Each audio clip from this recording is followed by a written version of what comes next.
குரு சத்ததுக்கு அப்புறம் இந்த சாட் எடுத்து வந்து வச்சுக்கிட்டு குரு சாவுக்கு மல்லிகா தான் காரணம்னு புலம்பிட்டு இருக்கு.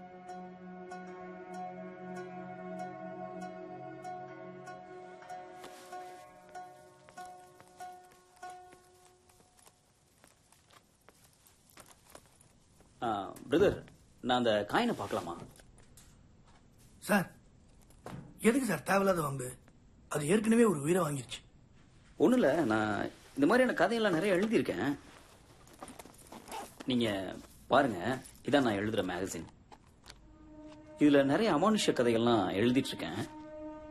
அதான் உங்க கதையும் எழுதணும்னு தோணுது. யூஸ்வலா இந்த மாதிரியான கதைகள் நாங்கள் எழுதும்போது கதை சொல்றவங்க சொல்லிட்டு போயிடுவாங்க. அது சம்மந்தப்பட்ட போட்டோஸ் எங்களுக்கு எதுவுமே கிடைக்காது.